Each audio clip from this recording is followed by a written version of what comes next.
kita juga harus mengenal tanda-tanda yang nantinya akan mengiringi kejadian demi kejadian, peristiwa demi peristiwa yang berada di akhir zaman, yaitu menjelang terjadinya hari kiamat. Banyak sekali sebenarnya buku-buku yang bisa kita kaji. Salah satunya adalah di dalam Nihayatul Alam atau kehancuran alam semesta. Ini yang ditulis oleh Syekh Muhammad Al-Arifi ya. Syekh Dr. Muhammad bin Abdurrahman Al-Arifi, beliau adalah salah satu dosen Fakultas Akidah. Ini beliau ahli sekali kalau di bidang akidah, termasuk di dalamnya adalah poin akidah itu adalah tentang beriman kepada hari akhir. Mengapa kita penting mempelajari ini? Kita pahami dulu. Ketika saya tadi berusaha untuk minta masukan ya kepada guru kami, pada Ustadz Abu Fatihah yang beliau memang benar-benar spesial dari dulu tentang kajian akhir zaman, saya tanya, Ustadz, ini kita ngajinya ini kira-kira ngaji yang lagi tenar-tenarnya atau lagi viral-viralnya tentang kemunculan Dajjal, munculnya Al-Mahdi, atau mungkin ngurut dari awal, dari Alamatul Sughra kemudian sampai nanti Alamatul Kubra? Ngurut aja Ustadz ini. Karena apa? Karena memang kita harus memahami setiap ilmu, rentetan ilmu itu harus sempurna. Bukan separuh-separuh asal comot menjadi sebuah fitnah. Bahkan mungkin dipahami dengan tidak baik. Karena apa? Tadi karena asal comot itu tadi. Nah, maka kita harus memahami dari awal. Mudah-mudahan bisa menyelesaikan satu kitab yang mubarak ini, meskipun banyak sekali ya. Ada juga yang ensiklopedia akhir zaman yang ditulis oleh Syekh Ahmad Mahir As-Sufi. Beliau termasuk bagian dari Kementerian Agama di Kuwait ya. Nah, ini salah satunya adalah yang ditulis oleh Syekh Al-Arifi. Kalau kita melihat cuplikan-cuplikan video beliau ketika perang Suriah ya, itu beliau banyak muncul karena memang salah satunya adalah itu semua adalah hubungannya dengan keimanan. Jamaah rahimani wa rahimakumullah, maka kita akan memulai dari awal, yaitu alamatus sughra. Tanda-tanda sughra di sini bukan kecil ya, tapi perkara besar. Tanda-tanda menjelang hari kiamat itu Bapak Ibu sekalian bukan perkara remeh-temeh, bukan perkara yang kemudian kita anggap alah biasalah, namanya kiamat ya pasti kiamat. Bahkan sampai ada yang berandai-andai, udahlah Palestina jangan bebas dulu. Kalau Palestina bebas, kata Nabi, kalau sudah futuh Baitul Maqdis maka sebentar lagi akan kiamat. Saya belum apa-apa. Ini orang bodoh yang mengatakan seperti ini. Orang beriman, orang bijak, ketika ada kabar seperti itu, memang betul jelas di dalam nubuahnya Palestina dibebaskan, maka kemudian itu adalah gerbang memasuki yang namanya Armageddon atau perang dunia akhir, atau mungkin perang dunia yang ketiga, perang dunia akhir zaman ya, perang akhir zaman. Setelah itu baru rentetan sampai kepada hari kiamat yang wallahu alam kapan akan terjadinya, dan dia siap-siap, bukan malah takut, bukan malah udahlah yang penting damai aja dulu lah, karena kalau Palestina merdeka berarti sebentar lagi kiamat. Nah, ini adalah para hamba dunia. Kata Nabi SAW, ta'isa abdud dinar wa ta'isa abdud dirham wa ta'isa abdul qamisah. Celaka hamba-hamba dinar itu, celaka hamba-hamba dirham itu, celaka hamba-hamba gamis. Kenapa? Karena dia cinta dunia tadi. Jadi sampai kemudian impiannya pengen hidup selama-lamanya di dunia. Ini sama karakternya seperti Bani Israel. Dia mengatakan bahwasanya akan hidup lagi 1000 tahun yang akan datang. Itulah bagaimana karakter Bani Israel yang melekat mungkin bisa jadi di dalam tubuh muslim yang terjangkit penyakit wahan. Sehingga hanya mungkin beberapa menit saja untuk majelis ilmu saja tidak mampu. Badannya mungkin terasa berat ketika dibawa ke majelis-majelis ilmu. Ketika dibawa ke rumah-rumah Allah Subhanahu wa taala, la haula wala quwata illa billah. Kemudian diawali dari bagaimana alamatus sughra ini. Dimaksudkan alamatus sughra itu adalah tanda yang sudah terjadi, akan tetapi menjadi catatan bagi kita. Bagaimana dikabarkan dari Al-Quran, bagaimana dikabarkan dari Sunnah Nabi SAW, dijelaskan, ditegaskan, diperinci oleh para ulama ahlu sunnah, khususnya ulama-ulama akidah, tentang bagaimana peristiwa-peristiwa yang sudah terjadi, yang mana itu semuanya adalah menjadi bekal iman kita untuk lebih menguatkan. Minimal para jamaah sekalian, Bapak Ibu sekalian, ketika kita mengimani akhir zaman, ketika kita mengimani hari kiamat, kita punya harapan. Oh, saya sudah menanam ya Allah. Saya sudah selalu beribadah kepada Engkau. Sholat tidak pernah saya tinggalkan. Puasa Ramadan selalu saya khatamkan. Al-Quran sudah menjadi sebuah konsumsi harian bagi saya. Maka kalau mukmin tidak pernah baca Quran, saya ragu dengan keimanannya. Ragu dengan keimanannya. Kalau mukmin nggak pernah baca Quran di rumahnya atau mungkin dalam hari-harinya, diragukan keimanannya oleh para ulama. Kalau tahajud mungkin berat bisa dikatakan, tapi baca Quran ini loh, ngaku mukmin tapi nggak pernah baca Quran, maka patut diragukan keimanannya. Apa benar apa enggak itu dia mengaku beriman? Kemudian juga semua amal-amal kebajikan dia lakukan, maka ada harapan. Karena apa? Yaitu hal jazaul ihsan illal ihsan. Maka balasan kebaikan yang serupa. Ya. Tapi balasan keburukan juga yang serupa. Maka ketika kita beriman kepada hari kiamat, membawa harapan bagi kita semuanya. Kemudian juga ini bagian dari kewajiban kita untuk beriman kepada hari akhir sebagai rukun iman yang keberapa? Lali. Rukun imannya lali. Yang kelima, yang keenam adalah qada dan qadar. Jamaah rahimani rahimakumullah, adapun yang pertama dalam rentetan alamatus sughra menjelang kehancuran alam semesta adalah diutusnya Nabi Muhammad Shallallahu Alaihi Wasallam. Para jamaah yang dimuliakan Allah Subhanahu Wa Taala, dengan diutusnya Nabi Shallallahu Alaihi Wasallam, sebagaimana yang dikabarkan di dalam surah As-Saff ya, akan datang, yang mana ini juga ditunggu-tunggu oleh Yahudi.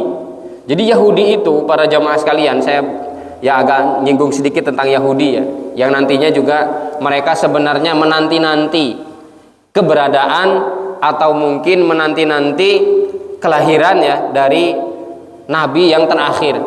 Jadi mereka di dalam nubuatnya itu ada, di dalam Taurat itu sudah dijelaskan ya. Kan wa mubasysyiran bi rasul ya'ti min ba'di ismuhu Ahmad. Di dalam Taurat, di dalam Injil sudah dijelaskan bahwasanya akan diberi kabar gembira oleh Allah Subhanahu wa taala, akan hadir, akan datang nanti, dan Allah Subhanahu wa taala mengutus nabi terakhir yang namanya ismuhu Ahmad. Jadi nama Ahmad itu memang langsung dari Allah Subhanahu wa taala. Meskipun para ahli sejarah juga mengatakan ya nama Muhammad itu juga dari sang kakek yang namanya Abdul Muthalib ya. Nah, kita lanjutkan bahwasanya di dalam dalam pengutusan Nabi Muhammad Shallallahu Alaihi Wasallam itu adalah menjadi tanda awal bahwasanya menjadi alamatus sughra menjelang kepada hari kiamat. Dikatakan di sini oleh Nabi Shallallahu Alaihi Wasallam, bu'itsu wa sa'atu kahataini. Aku diutus, ya diutusnya Nabi Shallallahu Alaihi Wasallam dengan akan terjadinya hari kiamat kahataini, seperti dua jari ini. Nabi mendekatkan artinya dekat sekali. Seolah-olah mungkin kita ini membayangkan besok akan terjadi kiamat. Kalau sekarang hari Ahad, Senin, Selasa, Rabu, Kamis, waduh jangan-jangan Jumat besok ini. Gimana kalau Jumat besok, siap atau belum? Insya Allah, beneran insya Allah. Sudah banyak amalnya belum? Gimana itu? Hari Jumat dikabarkannya, akan tetapi wallahu alam kapan hari Jumatnya ya? Dan bahkan Nabi Shallallahu Alaihi Wasallam itu mengabarkan bahwasanya kita umatnya Nabi Muhammad Shallallahu Alaihi Wasallam diberikan sebuah masa, diberikan tenggang waktu untuk hidup di muka bumi ini beramal dengan Al-Quranul Karim, yaitu kapan? Dari semenjak waktu asar sampai menjelang waktu maghrib. Kalau Bani Israel Yahudi tadi diberi waktu dari waktu subuh sampai menjelang zuhur, itu Yahudi. Kemudian Bani Israel dari Nasara, umatnya Nabi Isa alaihi salam, mereka diberi waktu dari ba'da zuhur sampai menjelang sholat asar. Coba kalau dari subuh sampai zuhur panjang nggak waktunya? Makanya Bani Israel itu kan banyak sekali dia merusak di muka bumi ini, termasuknya juga adalah membunuh para nabi dan rasul ya tadi. Termasuknya mereka menanti-nanti rasul akhir zaman, akan tetapi mereka juga getol sekali, sangat jahat sekali ketika mendustakan Nabi, kemudian juga bahkan sampai membunuhi Nabi dan Rasulnya di kalangan mereka sendiri. Itulah karakteristik dari Yahudi, itulah karakteristik dari yang namanya Bani Israel ya. Yang sekarang ya Israel itu tadi. Kemudian Nasoro tadi dari zuhur sampai asar. Nah, umat Nabi Muhammad kaum muslimin ini dari asar sampai menjelang sholat maghrib. Berapa jam? Itu waktu yang harus kita gunakan secara efektif, secara efisien. Untuk apa? Supaya kita nanti ketika menghadap Allah Subhanahu wa taala dalam keadaan selamat. Betul-betul penuh bekal kita. Dan penuh itu memang berisi, bukan hanya pepesan kosong, atau bukan hanya ya kantong yang kemudian tidak terisi apa-apa.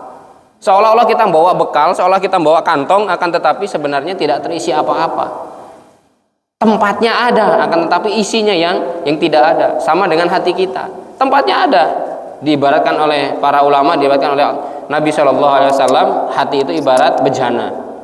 Nah, kalau tidak diisi dengan siraman-siraman rohani, dapat apa kita? Dapat musik, dapat maksiat, dapat yang lain-lain bisa jadi. Jamaah rahimani wa rahimakumullah, begitu dekatnya kita dengan hari kiamat, sampai-sampai tentunya mungkin seolah-olah kita tidak akan bisa tidur.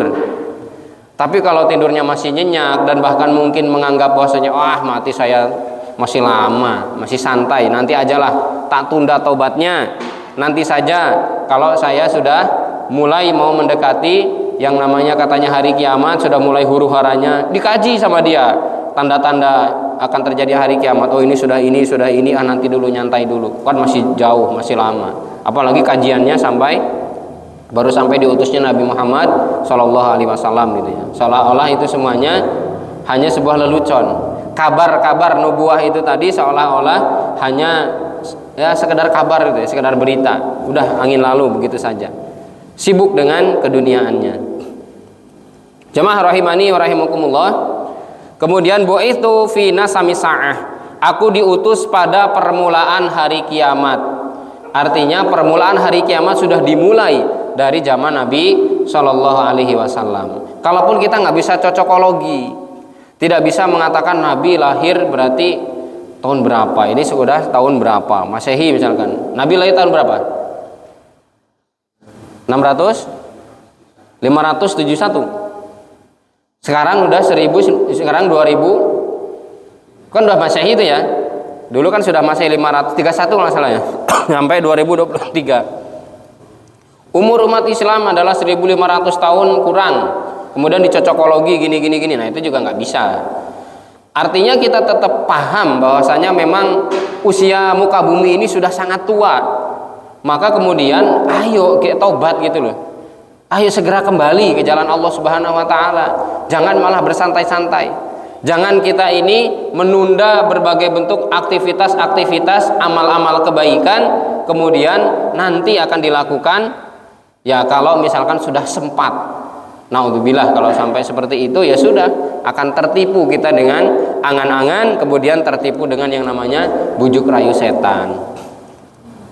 Jamaah rahimani wa rahimakumullah. Kemudian yang kedua, setelah Nabi SAW diutus, kemudian yang tadi juga sampai diharap-harapkan oleh Yahudi ya, tapi ketika Yahudi ini tadi melihat, tahu bahwasanya ternyata Nabi yang terlahir itu bukan dari kalangan Bani Israel. Nabi yang terlahir itu dari turunan Ishak, dari turunan Ismail, bukan dari turunannya Ishak. Sampai dia jengkel. Ya, ahli kitab ya dari kalangan Bani Israel Yahudi, mereka sudah mendiami Madinah, itu mereka menunggu-nunggu sampai ada ancaman kepada kaum Aus dan Khazraj yang nantinya akan beriman kepada risalah Islam, kepada Allah, kepada Rasulnya, pada Nabi Muhammad SAW. Ada satu hal yang dijadikan sesumbar oleh dia. Nanti tunggu saja, kalau Nabi kami ini sudah muncul, Nabi kami sudah lahir, maka lihat aja, kami akan berperang melawan kalian, yaitu bersama Nabi kami. Kata Yahudi seperti itu. Dia nunggu Nabi Muhammad. Ternyata ketika Nabi Muhammad lahir, terlahir dari Bani Ismail. Dari keturunannya Nabi Ismail, yang diharap-harapkan oleh Bani Israel itu adalah lahir dari Nabi Ishak, dari keturunannya Nabi Ishak. Satu itu yang membuat dia benci. Aduh katanya, Dulu juga sama, ketika Nabi Isa juga seperti itu. Ternyata bukan dari golongan mereka. Ini asobiahnya, fanatiknya Israel itu seperti itu. Fanatiknya Yahudi itu seperti itu, para jamaah sekalian. Dengki, fanatik, semua keburukan oleh Allah Subhanahu wa taala ditimpakan kepada orang-orang Bani Israel ya.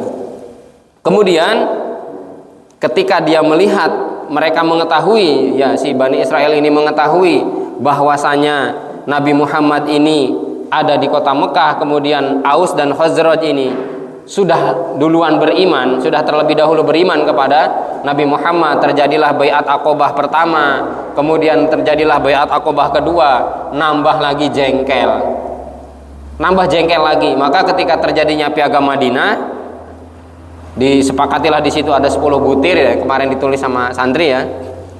Maka mereka juga berkhianat, orang-orang Yahudi itu tadi ya. Nah, ini juga bagian dari rentetan, bagaimana urutan-urutan akan terjadinya, meskipun mungkin sudah terjadi, akan tetapi ini adalah bagian dari tanda-tanda hari kiamat. Yang kedua adalah wafatnya Nabi Muhammad SAW. Kata Nabi SAW dari Auf bin Malik al-Ashja'i radhiyallahu anhu, di masa perang Tabuk, maka kemudian di sini dikatakan, aku menemui Nabi SAW ketika terjadi perang Tabuk. Perang Tabuk ini lawan apa? Peperangan yang dilakukan oleh Rasulullah dan para sahabat memerangi siapa? Perang Tabuk, di Tabuk. Sebelum ke Tabuk, Nabi ke Palestina dulu, mampir di Syam dulu, kemudian baru di Tabuk. Lawan siapa? Kalau di daerah Syam itu melawan siapa? Coba kita buka lagi cakrawala sejarahnya. Melawan siapa? Enggak preman, bukan preman pasar yang dilawan. Siapa? Bangsa Romawi atau Bani Asfar, dikatakan seperti itu ya. Bangsa Romawi, dan kemudian didatangi lah oleh Auf bin Malik al-Asja'i ini. Beliau sedang di tenda yang terbuat dari kulit yang disamak. Beliau bersabda, "Ugdud sittan." Hitunglah oleh kamu wahai Auf, ada 6 baina yaday sa'ah. Ada 6 hal nanti yang akan mengiringi terjadinya hari kiamat. Kata Rasulullah SAW seperti itu. Mauti, yang pertama adalah kematianku. Mas Ardi kalau mau ditulis silakan. Bahwasanya akan terjadinya hari kiamat itu ditandai dengan kematian atau wafatnya Rasulullah SAW. Kemudian summa fathu Baitul Maqdis, dan juga pembebasan Baitul Maqdis. Sudah bebas belum Baitul Maqdis awalnya? Sudah, di zaman siapa? Umar bin Khattab ya. Jadi di zaman Umar bin Khattab itu Baitul Maqdis sudah pernah dibebaskan. Bahkan tidak ada satupun khalifah yang langsung mendapatkan kunci Yerusalem. Yang kata pendeta Yerusalem ketika itu ya, kata uskupnya, saya nggak mau menyerahkan kunci kepada panglima perangnya Umar, kecuali Umar yang langsung ngambil dari mana? Dari mana Umar? Waduh, dari tempatnya lah. Khalifahnya di mana Umar? Di Madinah, karena beliau pengen tinggal di kotanya Nabi. Dari Madinah beliau kemudian bersama sahabat ya, bersama sahabat yang lain. Ada ketika itu beliau sama satu sahabat, ganti-gantian. Kadang Umar yang nuntun unta, nanti sahabat yang naik di atas. Kadang Umar yang di atas, kemudian ini yang unik di sini ya. Pemimpin itu coba, pemimpin itu seperti itu ininya, citranya ya, cerminannya seperti itu. Sampai kemudian tiba dekat dengan gerbang Yerusalem, yang di bawah itu Umar, yang di atas itu adalah sahabatnya atau ininya, atau mungkin bisa dikata anak buahnya lah ya, anak buahnya, menterinya gitu. Maka yang diserahkan itu kepada yang di atasnya. Ini Pak, ini Umar bin Khattab ya. Ini kunci Yerusalem saya serahkan kepada Khalifah Umar bin Khattab. Loh, Umar yang ini, yang di bawah. Loh, astagfirullah katanya. Mungkin kalau bahasa kita astagfirullah gitu ya. Loh kok bisa? Nah, ini tadi. Bagaimana tawaduknya Umar, bagaimana khalifah kaum muslimin itu luar biasa sampai seperti itu. Ini kehususan dari Umar bin Khattab. Sampai ketika ini aja ganti-gantian coba. Apa ada sekarang presiden yang mau, aku yang dorong, sampean yang naik. Nanti gantian aku yang naik, sampean yang dorong. Ada nggak seperti itu? Nggak ada seperti itu. Bayangkan Umar bin Khattab sampai rela seperti itu, coba bayangkan. Kadang-kadang dia yang nuntun, kadang-kadang beliau yang naik ya. Nah, termasuk di sini adalah pembebasan Baitul Maqdis di zaman Umar bin Khattab. Dulu ya Baitul Maqdis itu tempatnya tidak terawat. Banyak kotoran-kotoran, baik itu kotoran hewan maupun kotoran-kotoran manusia. Pokoknya sama Romawi itu nggak terurus sama sekali. Maka beliau membersihkan, kemudian membuatkan tempat, ada juga di sana masjid ya, dibuatkan masjid di situ. Kemudian jamaah rahimani rahimakumullah, kemudian summa mutanu ya'khudhu fikum kaqu'asil ghanam. Kematian yang mendadak sebagaimana virus yang menyerang kambing-kambing dalam seketika semuanya mati. Itu termasuk adalah bagian dari asyratus sa'ah ya. Kemudian summa istifadatul mal hatta yu'tar rajulu mi'ata dinarin fayadhallu. Kemudian melimpahnya harta, ya melimpah ruahnya harta sampai seseorang dikasih, di sini dikatakan 100 dinar, bayangkan dia belum cukup, dia belum merasa cukup gitu ya. Dari 6 ini saya bacakan semuanya ya. Kemudian dikatakan lagi summa fitnatun la yabqa baitun minal arab illa dakhalathu. Termasuk di dalamnya adalah fitnah yang masuk ke rumah-rumah bangsa Arab. Fitnah yang masuk ke rumah-rumah orang-orang Arab, tak ada satupun rumah yang terhindar dari yang namanya fitnah tersebut. Berapa itu? Sudah berapa? Sudah 4 ya? 4 apa 5? Kemudian summa hudnatun takunu bainakum wa baina banil asfar.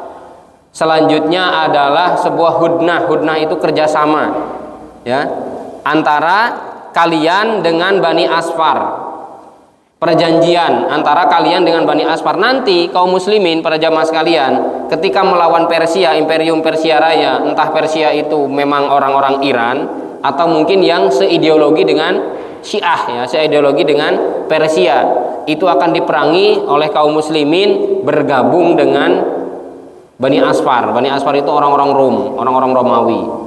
Akan tetapi Romawinya mengkhianati. Mereka akan berkhianat kepada kalian, kemudian akan berada di satu bendera, yang mana dari satu bendera itu akan memerangi ya gitu ya. Bahasanya di sini tahta samanina ghayah. Mereka akan berperang dengan membawa 80 bendera, yang dari satu bendera itu ada Ithna asyara alfan, 12.000 prajurit akan memusuhi kalian. Jadi dia ini dalam keadaan sudah berkoloni dengan kita tapi berkhianat, membunuh kaum muslimin, kemudian akhirnya kita balas, dan kemudian terjadilah peperangan dengan bangsa Rom, orang Romawi atau Bani Asfar itu tadi. Nah, di sini titik tekannya adalah kita memahami bahwa alamatus sughra ditandai dengan wafatnya Nabi Muhammad sallallahu alaihi wasallam. Para ikhwah sekalian, wafat Rasulullah sallallahu alaihi wasallam itu menjadi sebuah pukulan telak.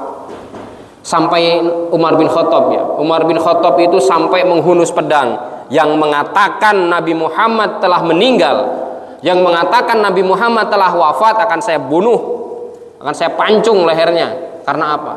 Saking cintanya, coba bayangkan, yang tadinya memusuhi luar biasa, yang tadinya sama sekali nggak ada simpati kepada yang namanya Muhammad bin Abdullah, akan tetapi ketika iman sudah merasuk di dalam jiwa, ketika iman sudah tertanam di dalam hatinya, ternyata Umar bin Khattab malah saking pembelaannya kepada Rasulullah, Rasulullah wafat saja dia tidak terima.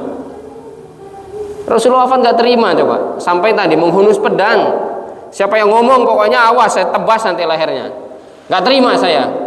Karena Rasulullah itu hanya sebagaimana Nabi Musa mengambil Taurat, kemudian setelah itu kembali lagi. Maka Abu Bakar As-Siddiq sebagai orang yang bijak, sebagai orang yang lembut, menenangkan Umar. Wahai saudaraku, dengan tetesan linangan air mata menenangkan dari Sayyidina Umar bin Khattab. Sabar, memang ini sudah menjadi ajalnya, ini sudah menjadi takdirnya.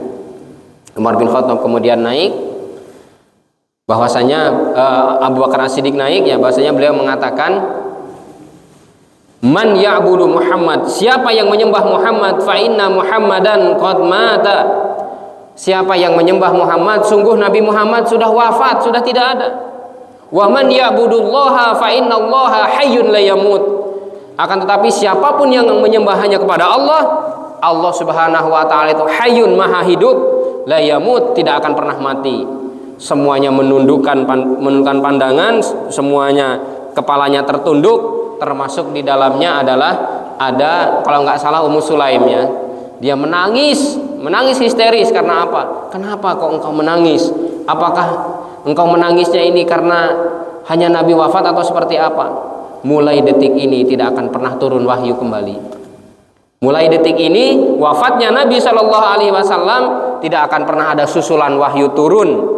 Karena apa? Risalah sudah sempurna. Mana buktinya? Surat Al-Maidah ayat yang ketiga. Al-yauma akmaltu lakum dinakum wa atmamtu alaikum ni'mati wa raditu lakumul Islam madina.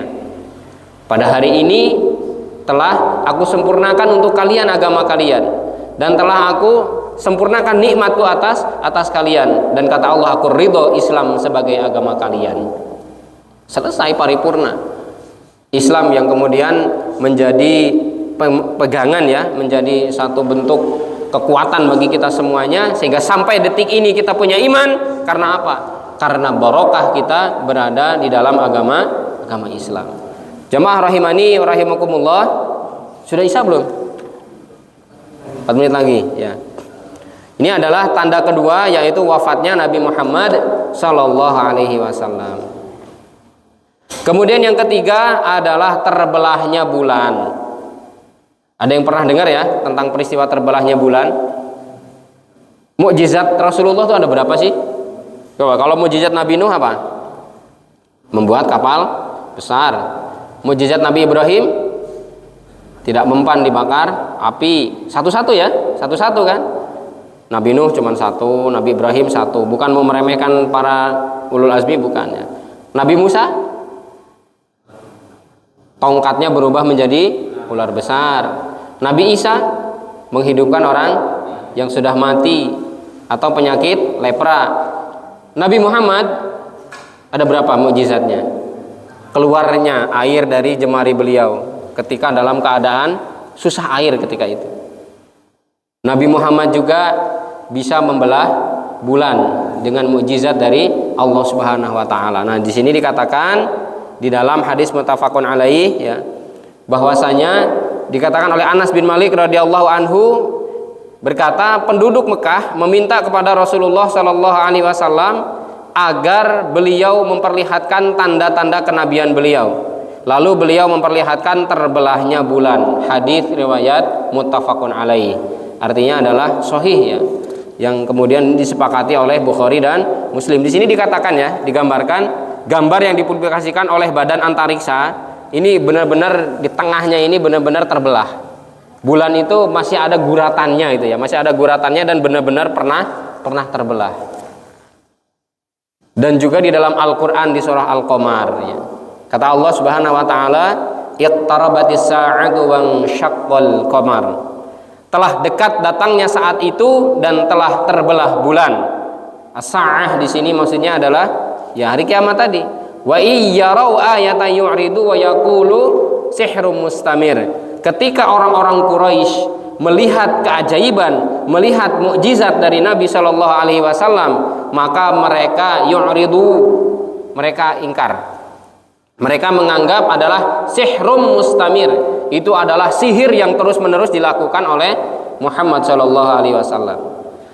Di dalam hadis riwayat Abu Nuaim ya, meskipun katanya diperselisihkan dari riwayatnya, akan tetapi banyak syawahidnya atau banyak saksi-saksi dari perawi-perawi yang lain bahwa Nabi Muhammad itu pernah ditantang. Tadi secara sekilas tadi ya dalam muttafaqun alaih, ditantang, kalau memang kamu nabi, engkau adalah rasul, belah bulan kalau bisa.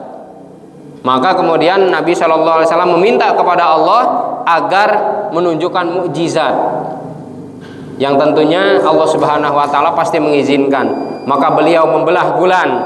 Satu ditaruh di Bukit Abu Kubais. Abu Kubais ini di sini para jamaah sekalian, di belakang Masjidil Haram. Di sini ada gambarnya ya. Kemudian yang satu di Bukit Qaiqian gitu ya. Agak susah ininya. Jadi dibelah, disigar jadi dua itu, seolah-olah seperti roti yang tadinya bundar kemudian dibelah tengahnya, kemudian dibelah jadi dua. Sehingga kemudian ya menyatu lagi, tapi memang ada bekasannya. dan dibuktikan ketika itu dari Badan Antariksa Amerika, dari NASA ya. Kemudian akhirnya dilihat betul bahwasanya benar nggak sih bulan ini terbelah dengan ayat yang pernah dia baca. Ada salah satu anggotanya hingga akhirnya alhamdulillah dia jadi mu'alaf dan masuk Islam. Karena apa? Percaya dengan ayat Al-Quran. Nah kalau muslim nggak tahu ayatnya saja, muslim tidak pernah baca Quran, nggak tahu tentang bagaimana keajaiban atau mukjizat, yang lebih kepada mukjizat yang Allah Subhanahu wa taala berikan kepada Nabi Muhammad, dan termasuk di dalamnya adalah sebagai tanda-tanda terjadinya nanti akan terjadinya hari kiamat dengan terbelahnya bulan, maka tentunya kebangetan kalau itu ada di dalam diri seorang beriman. Jamaah rahimani rahimakumullah, sampai tanda yang ketiga insya Allah nanti kita lanjutkan sampai tanda kelima saja, karena banyak sekali di sini ada lebih dari 10 tanda-tanda alamatus sughra ya, atau tanda-tanda sugro, yang mana ini perlu kita pahami sehingga kita bisa beristiqdad atau kita bersiap-siap untuk menyambut yang namanya hari kiamat itu. Meskipun kita juga tidak ingin dimatikan dalam keadaan hari kiamat, akan tetapi kita semuanya minta diwafatkan dalam keadaan husnul khotimah. Baik, kita akhiri dulu sementara, kita jeda karena seperti biasa kita laksanakan dulu sholat isya secara berjamaah, baru dilanjut setelah sholat isya. Billahi taufiq, wassalamualaikum warahmatullahi wabarakatuh.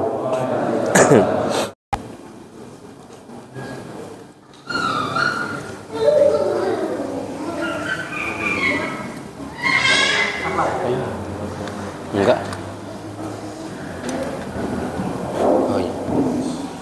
Bismillah, assalamualaikum warahmatullahi wabarakatuh. Innal hamdalillah wassalatu wassalamu ala Rasulillah wa ala alihi wa sahbihi wa man walah, wala haula wala quwata illa billah, amma ba'du.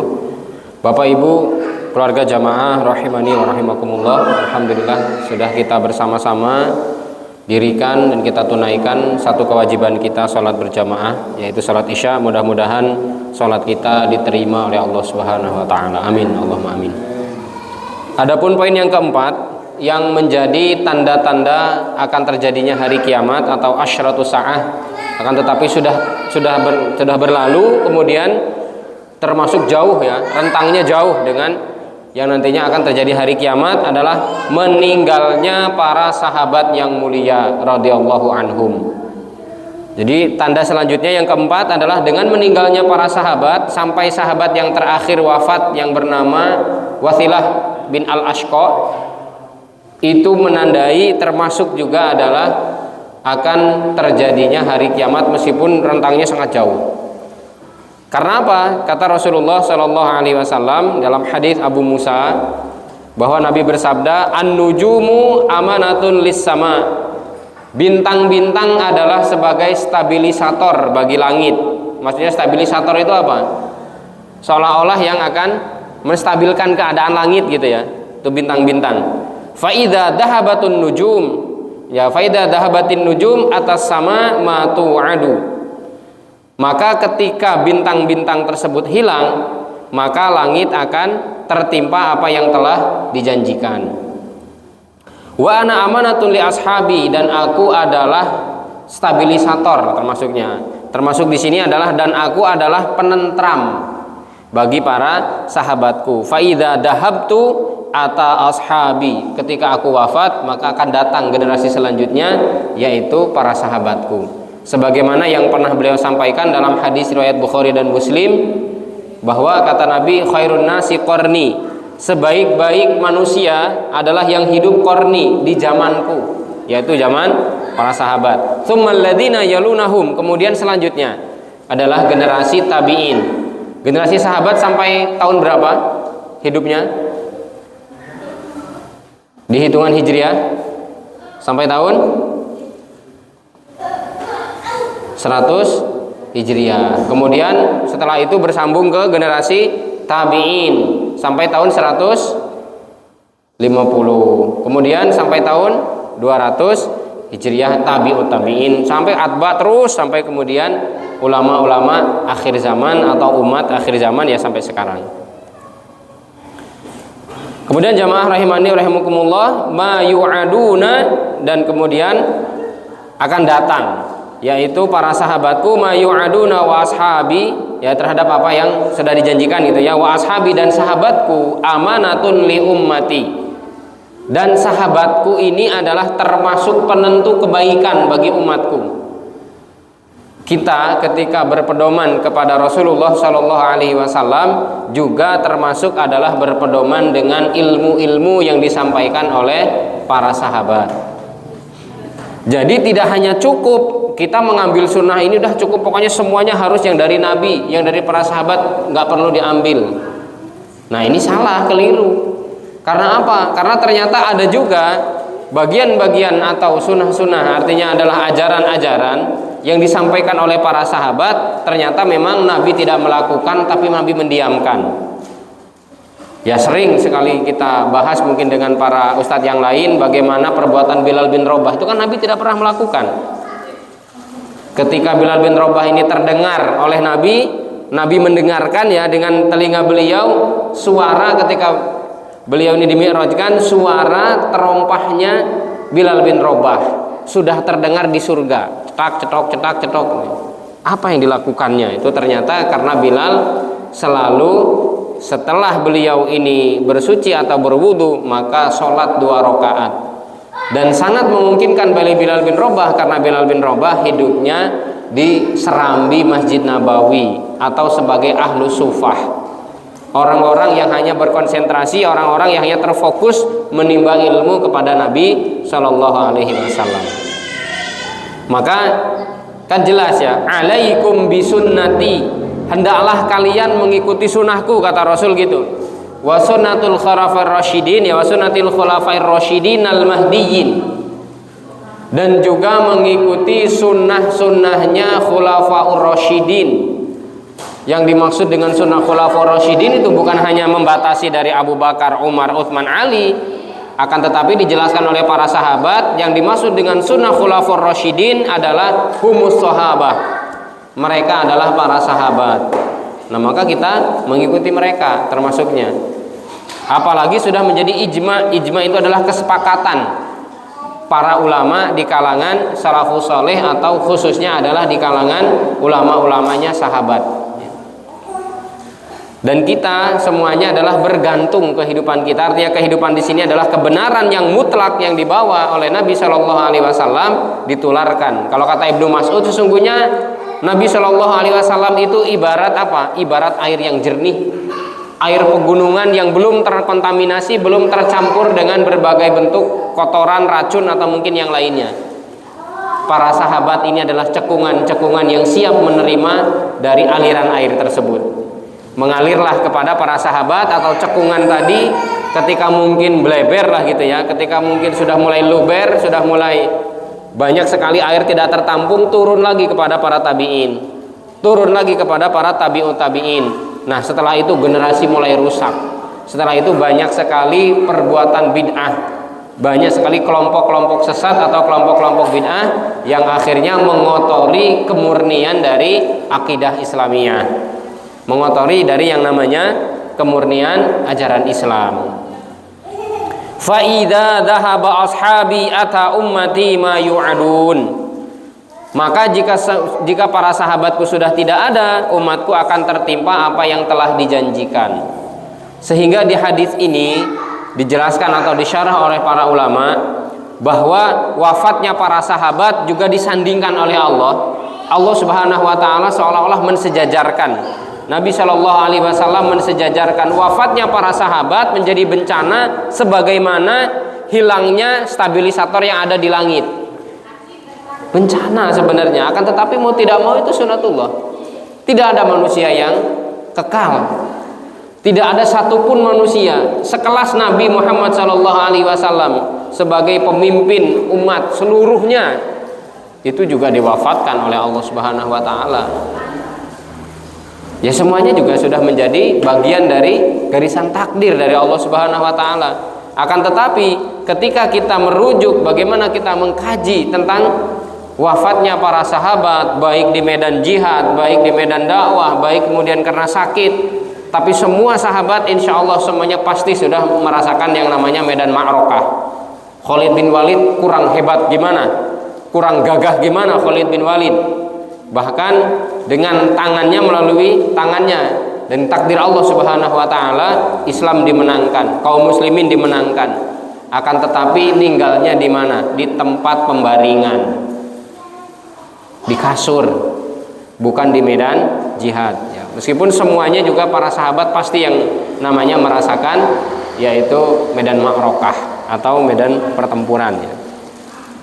Kemudian di dalam beberapa hadis disebutkan bahwa orang-orang soleh generasi awal akan meninggal dan disusul generasi berikutnya, sehingga hari kiamat itu terjadi pada seburuk-buruk makhluk. Ketika hari kiamat akan terjadi para jamaah sekalian, orang-orang yang sekecil biji dzarrah di dalam dirinya, dalam hatinya ada keimanan, itu dimatikan oleh angin yang berhembus sepoi-sepoi. Jadi angin yang berhembus itu tadi akan mencabut ruh-ruh orang yang tadi meskipun sekecil biji sawi ada keimanan, akan dicabut nyawanya oleh Allah Subhanahu wa taala dengan hembusan angin yang menghampirinya. Tersisa adalah manusia-manusia yang paling jahat. Tersisa adalah manusia-manusia yang paling buruk, baik akhlak maupun rupanya ataupun maupun perangainya. Sehingga kemudian matahari terbit dari barat dan juga pintu taubat ditutup, manusia yang kafir bersujud kepada Allah Subhanahu wa taala, tak ada satupun yang diterima taubatnya oleh Allah Subhanahu wa taala. Baru kemudian tiupan trompet ditiupkan pertama kali, maka disebut as-sa'ah. Karena apa? Terjadinya secara sekonyong-konyong, terjadinya secara tiba-tiba, maka disebut kiamat, itu disebut as-sa'ah. Karena apa? Cepat sekali, satu tiupan pret sudah hancur semuanya. Mudah-mudahan kita tidak mengalami, naudzubillah ya. Kalau sampai pengen ngalami, gimana sih rasanya kiamat? Astagfirullah, jangan sampai mau. Dengan gempa bumi saja mungkin sudah gemeteran ya kita ya. Atau mungkin dengan adanya bagaimana melihat peristiwa tsunami, sudah nggak kebayang lah. Bagaimana kemudian kita semuanya masih di negeri atau di daerah-daerah yang relatif aman secara geografisnya ya. Tapi nggak tahu, Allah Subhanahu wa taala Maha berkehendak. Kalau sudah merajalela perjudian, apalagi judi online sekarang, slot-slot itu ya, merajalela perzinahan, judi baik judi online maupun judi yang offline, baik itu mungkin yang kartu bentuknya atau mungkin adu ayam atau mungkin adu-adu yang lain, prostitusi di mana-mana, khomer merebak di mana-mana, hukum diperjualbelikan. Maka wallahu a'lam apa yang akan terjadi di muka bumi ini, ya Allah Subhanahu wa taala akan mengkehendaki ya apa mungkin ya, nggak tahu kita ya. Mudah-mudahan kita semuanya diselamatkan. Terakhir, jamaah rahimani rahimakumullah, kajian kita malam hari ini diakhiri dengan penaklukan kota Baitul Maqdis. Nah, menjadi salah satu tanda adalah penaklukan kota Baitul Maqdis. Yang di situ memang ada situs sejarah yang sangat berharga sekali, bernilai di mata kaum muslimin ya. Yang mudah-mudahan sebentar lagi apa yang sudah diazamkan ya. Jadi kalau bahasanya Abu Ubaidah itu seolah-olah ketika Nabi menggali parit dalam keadaan lelah, bahkan Nabi itu digantung di bagian ininya, di bagian perutnya 3 batu.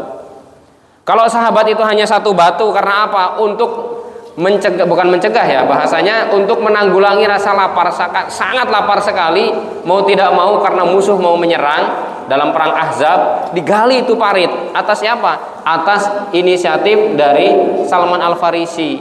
Karena di Persia dulu kalau pakai parit peperangan bisa dimenangkan.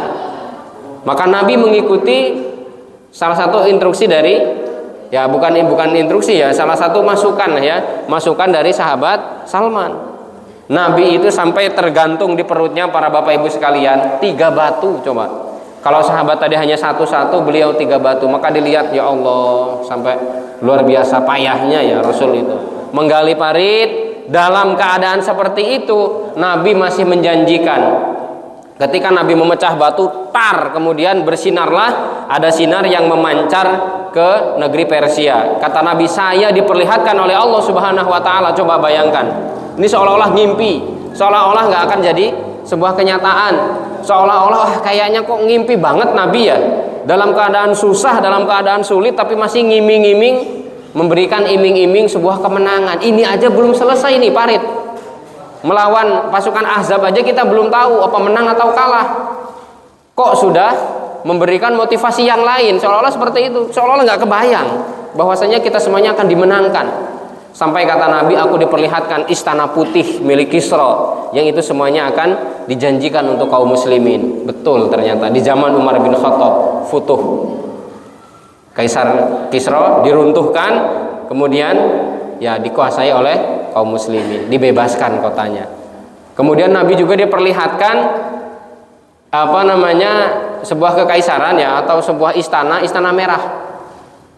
Tapi jangan kemudian antum anggap merah putih itu Indonesia. Nah ini cocokologi, ini nggak bisa seperti itu.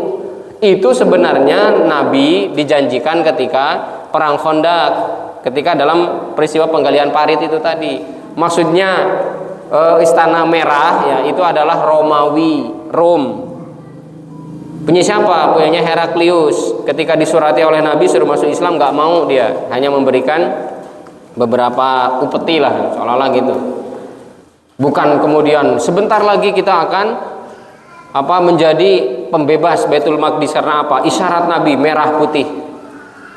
Nggak bisa seperti itu. Kita nggak boleh seperti itu. Kata beliau juga di sini disampaikan ya.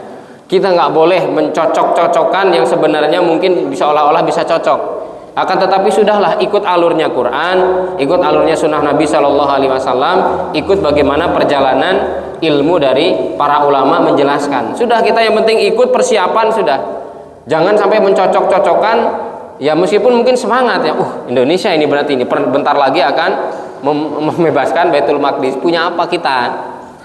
Keimanan aja masih seujung kuku kita.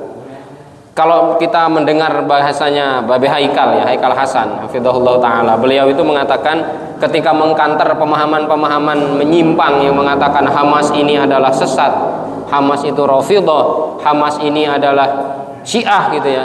Padahal beliau mengatakan saya puluhan tahun, bahkan dikatakan 17 tahun bersama mereka. Mereka ini orang yang sangat menjaga sholat berjamaah. Bahkan yang ikut Hamas nggak boleh orang yang masbuk, itu nggak boleh. Pasukan Hamas itu tidak boleh ada orang yang kalau sholatnya tukang masbuk, itu nggak masuk.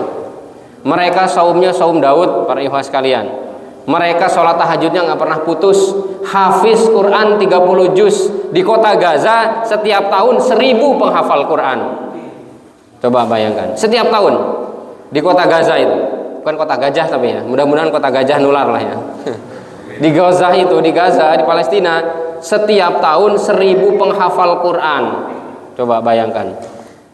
Nah maka mudah-mudahan apa yang bukan dijanjikan, dicita-citakan, kata Syekh Abu Ubaidah hafizahullah taala, Jubir Al-Qasam ya, Jubir dari Hamas itu, beliau mengatakan gini, jaga wudu-wudu kalian karena insya Allah sebentar lagi kita akan sholat di Masjidil Aqsa. Masya Allah.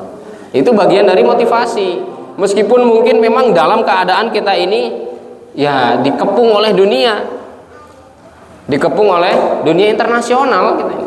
Kalau dalam bahasa Nabi itu hampir-hampir saja kalian akan dinikmati, akan dikuasai oleh kaum.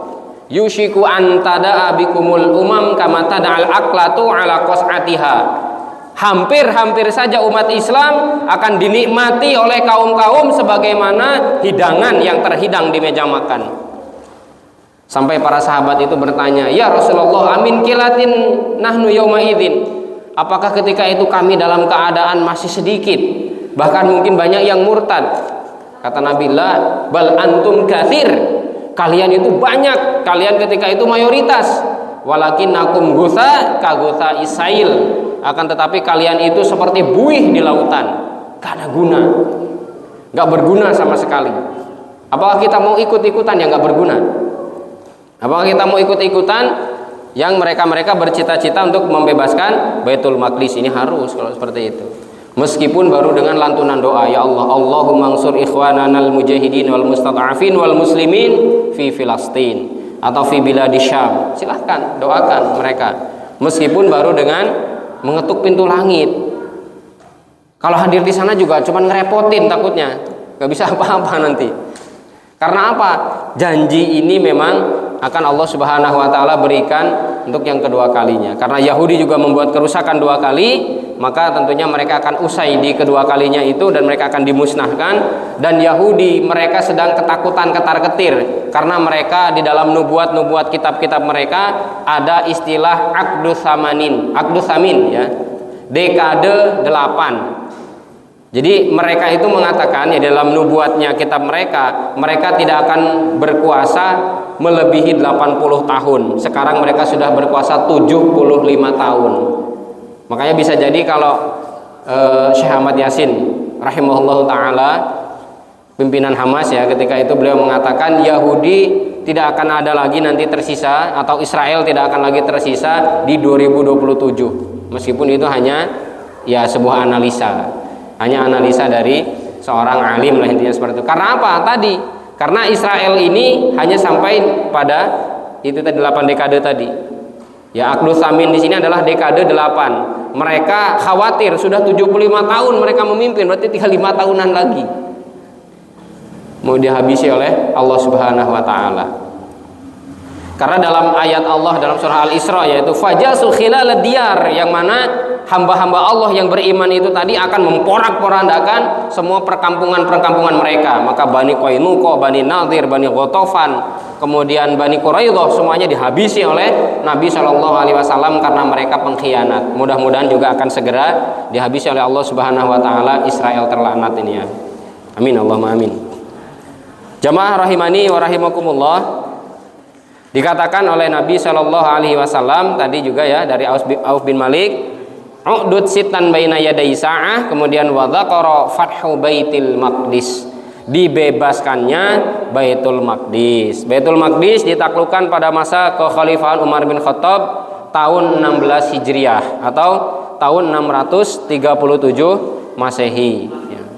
Kemudian setelah itu dipergulirkan lagi, dibuka lagi kota Yerusalem ini oleh Sultan Salahuddin Al-Ayyubi di tahun 583 Hijriah atau 1187 Masehi. Dan di sini dikatakan oleh Syekh Al-Arifi ya, dan insya Allah Baitul Maqdis akan kembali ditaklukkan dengan izin Allah melalui tangan sekelompok kaum mukminin, hingga pepohonan dan bebatuan berkata, wahai orang muslim, wahai hamba Allah, ini ada orang Yahudi di belakangku, kemarilah bunuhlah dia. Hadis riwayat Muslim. Sekarang ya ada di sini kecuali adalah syajaratul gharqad, kecuali adalah pohon gharqad. Fa innaha syajaratul yahud, kata Rasul gitu. Kecuali pohon gharqad, karena pohon gharqad itu adalah pohonnya orang Yahudi. Maka mereka sekarang sedang berlomba-lomba di Israel itu, para Bapak Ibu sekalian, menanam pohon gharqad. Penanam sahamnya siapa yang pertama? Pemodal utamanya siapa? Barack Obama, mantan presiden Amerika.